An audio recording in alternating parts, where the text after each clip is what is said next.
welcome to today's Reflect and Rejoice. My name is Heather, and if you talk to me long enough, you will probably soon hear that I am not originally from here. I am from a small town in the southern part of the United States, and growing up, I had the privilege of living about 2 minutes away from my grandparents' house. I was over there all the time. Both of my grandparents were wonderful, godly examples in their own ways. But with my grandpa passing away when I was young, my grandma and I became very close, and she ended up having a huge impact on my relationship with Jesus. I remember it was just so natural to talk about him with her. No matter what we talked about, things always seemed to come back to him. One day, I asked her what her favorite verse was, and I'm not entirely sure what I was expecting, but probably something short and powerful and likely out of context, but something that you see on fridge magnets or mugs. Instead, she quoted Philippians 4:8, and it says this: "And now, dear brothers and sisters, one final thing. Fix your thoughts on what is true and honorable and right and pure and lovely and admirable. Think about things that are excellent and worthy of praise."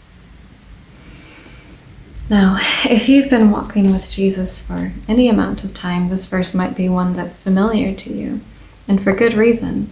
It's such a precious and practical verse. But to be honest, when my grandma said it was her favorite at the time in my teenage mind, I thought it was a bit bland. I mean, where is the parting of the seas, the moving of mountains, the calls to be bold and courageous, the encouragement that Jesus will be with us no matter what? I think my response at the time was something like, "Oh, that's nice." But I look back and I see that I just really wasn't grasping the gravity of this beautiful verse. When Paul penned it, he was writing to the Philippian church from his jail cell. Now, the Philippians themselves were being persecuted, but even in spite of that, they were thinking about Paul and doing what they could to support him. In turn, he wrote back to encourage them, to show them his love and support, and to draw their eyes to Jesus, even in the midst of their suffering. He wanted them to find their contentment and their peace in Jesus, just as he had, no matter what they were going through. That's the context of this verse. The context of this verse being so important to my grandma was growing up during the Great Depression, not having a whole lot as a child, living through the Dust Bowl and World War II, having different life experiences that grew and stretched her, like going back to school later in life, being a wife and a mother, facing cancer twice. She knew and had learned that the mind is a significant place where battles can and will be fought. Matthew 14:22 through 32 gives us a vivid description of when Jesus walked on water, and Peter briefly did too.